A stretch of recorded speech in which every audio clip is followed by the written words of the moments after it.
첫 번째, 라이프 스타일. Why? 왜 라이프 스타일인가? 왜 라이프 스타일을 통해서 우리가 보아야 될 것이 있습니다. 첫 번째, 성도의 권세의 삶을 회복하는 것이다. 준비되어지는 것입니다. 실질적인 변화를 가져오는 것입니다. 라이프 스타일의 패러다임이 있습니다. 그게 바로 신부의 패러다임.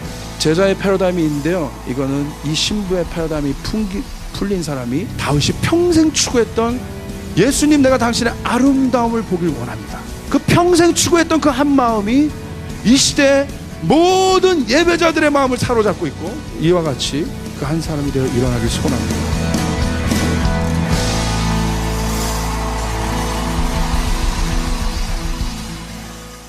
자, 라이프 스타일 보겠습니다. 두 번째, 왜 우리가 라이프 스타일을 봐야 하는가? 라이프 스타일은 삶의 태도입니다. 삶의 방법입니다. 두 가지 말씀으로 우리가 기초를 보고 있는데요, 이 두 가지 말씀의 패러다임 속에서 우리가 라이프 스타일을 보고 있습니다. 시편 27편 4절 우리 같이 한번 읽어봅시다. 시작.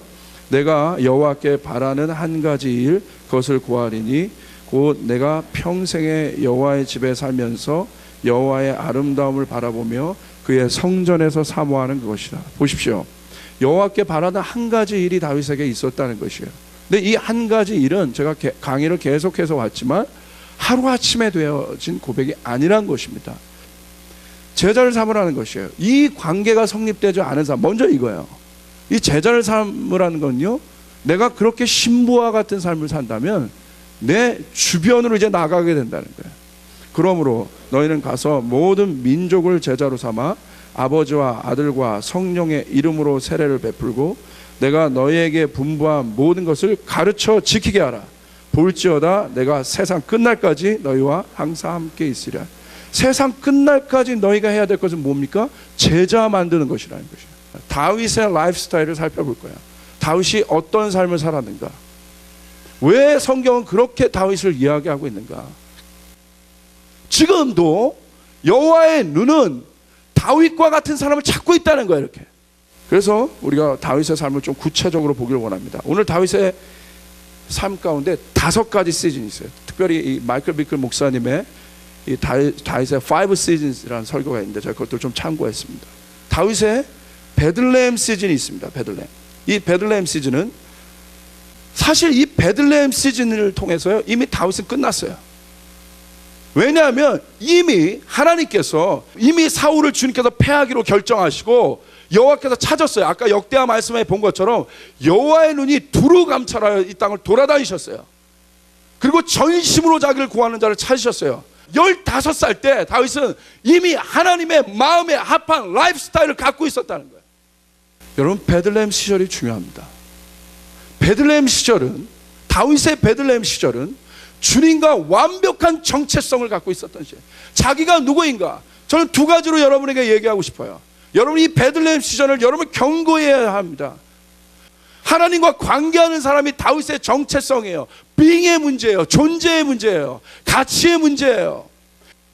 여러분의 어떤 존재인가, 여러분이 어떤 존재인가가 여러분의 삶을 움직이는 원동력이라는 것이에요. 여러분 믿으세요? 동의하십니까? 자, 보십시오. 이게 다윗의 라이프 스타일의 힘이었습니다. 그런데 여러분 보십시오. 다윗에게 있어서 이때 다윗이 놀라운 건 뭐냐면, 다윗이 우리가 이렇게 주님께 나아가지 못하는 많은 이유 중에 하나가 바로 뭐냐면, 다윗이 보세요, 거절당해요. 누구에게? 가족에게. 그런데 놀라운 건 다윗에겐 거절의 영이 있었지만, 거절의 영을 받았지만, 거절감의 공격을 받았지만, 아무도 인정하지 않았지만 다윗은 상처가 없었어요. 쓴뿌리가 없었다는 거야. 근데 다윗의 삶 가운데는 그 쓴뿌리가 없었다는 거야. 어떻게? 주님께 합한 자를 합한 마음으로 먼저 준비된 자에겐 거절감의 공격이 와도, 베들레헴 때 거절감의 공격이 와도 정체성이 분명한 사람은 쓴뿌리가 남지 않습니다. 여러분 믿으세요? 이것들을 연습하셔야 돼요. 베들레헴 때. 여러분에게 이 베들레헴 시절의 축복이 있길 바랍니다. 이 정체성이 여러분에게 분명해야 돼요. 자, 2번째, 기브아 시절입니다. 다윗이 그와 같은 권세를 가지고 기브아로 이제 들어가요.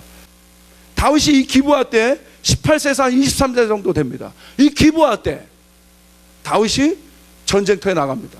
하나님을 향한 정체성이 분명했기 때문에 기부와의 시즌으로 딱 들어갔을 때 그런 재난과 그런 공격들이 딱 있을 때 다윗의 정체성인 것들을 깨어내기 시작한 겁니다. 혼자 반응하는 거예요. 하나님의 사람으로서 반응하는 거예요. 이 국가적 위기와 재난 앞에. 그리고 이야기합니다. 골리앗을 향하여 만군의 여호와의 이름을, 그리고 골리앗을 쳐 죽입니다. 그리고 다윗은 그때 무엇이 됐어요? 슈퍼 히어로가 됐어요. 여러분의 신분이 갑자기 기부와의 시절로 가서 상승이 되었어요. 여러분의 시절이 갑자기 알바 인생에서 뭔가 안정된 것으로 바뀌기 시작했어요. 뭔가 여러분의 영향력이 커지기 시작했어요. 여러분의 사역이 커지기 시작했습니다. 그때 대부분의 사람들은 그런 명성과 그런 작은 성공 앞에, 갑자기 그런 바뀌어진 시즌 앞에 하나님을 놓칠 수 있는 경우가 태반입니다. 그때 여러분은 변질되면 안 됩니다.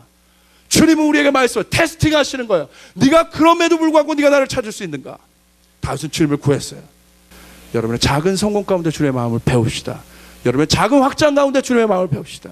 이게 바로 다윗의 기부와의 시즌입니다. 세 번째, 아둘람굴입니다. 아둘람굴은 어떤 데요? 여러분 보십시오. 아둘람굴은요, 여러분 장난이 아니에요. 20대 30세. 여러분 지금까지는요, 다윗이 어떤 얄팍한 주님을 알았다면 아둘람굴 때 제대로 주님을 압니다. 그런데 여러분, 이게 놀라운 것은 이 아둘람굴에 모였던 환난당한 자, 빚진 자, 마음이 원통하는 자, 이 400명이 다윗의 가장 강력한 용사가 됩니다. 아멘. 이게 다윗입니다. 다윗은 이 아둘람굴 시절에 무엇을 배웠겠습니까? 다윗은 이 아둘람굴 시절을 통하여, 이 고난을 통하여 하나님의 마음을 깊이 배운 것이에요. 주님이 이 아둘람굴의 시절을 통해서, 시즌을 통해서, 이 고난을 통해서 다 가르쳐요. 여러분에게 고난의 시즌이 있습니다. 아둘람굴의 시즌이. 근데 이때 주님의 마음을 배우시길 바랍니다. 어떻게? 이 베들레헴 시절에 다윗의 그 정체성은 아둘람굴의 이 모든 고난을 연단으로 바꿔버렸어요. 마지막 네 번째입니다. 헤브론 시기. 이때는 30살부터 37세 때예요. 여기서 다윗은 실제적인 왕이 됩니다. 유다족 속의 왕이 됩니다. 사울 죽었습니다. 다윗은 어디의 왕이 될 것이라고 기름 부었습니까? 유다족 속 헤브론의 왕이 아니라 다윗에게 사무엘 때 부어진 그 기름 부음은 이스라엘의 왕의 기름 부음이었습니다. 유다족 속의 기름 부음 왕은 아직 왕으로서의 완전한 성취가 아닙니다. 부분적인 성취예요. 다윗이 여기에 안주하지 않았습니다. 무엇을 배웠습니까? 이 헤브론 때, 이 권위를 가졌을 때 다윗은 무엇을 배웠습니까? 철저하게 자신의 권위를 주님께 두는 사람이 다윗이었어요. 마지막입니다. 예루살렘. 드디어 왕이 됩니다. 완벽한 언약이 성취됩니다. 여러분, 주님이 여러분과 언약하시면 여러분이 변절되지 않고 우리의 중심이 다윗처럼 하나님을 향하여 있다고 한다면 반드시 그 언약은 여러분의 삶 가운데 성취됩니다. 이것이 하나님의 약속이에요. 믿으세요? 이 교회를 향한 하나님의 열방의 약속들이 이루어질 것이에요. 이 예루살렘의 33년의 시즌 동안 다윗은 가장 극심한 범죄를 했어요. 가장 많은 전쟁을 했어요. 우리가 여기에 속습니다. 완벽한 언약의 성취를 이루는 일에만, 제자를 삼으려 하는 일에만, 분주함에만 우리가 속습니다. 주님 오늘 우리에게 라이프스타일 말씀하시는 것, 너에게 베들레헴 시절의 정체성을 가지라. 너는 나를 예배하는 자이고, 너는 나를 보는 자이고, 너는 나의 아름다움을 구하는 자이다. 그것이 다윗의 라이프스타일이고 여러분의 라이프스타일인 것이에요.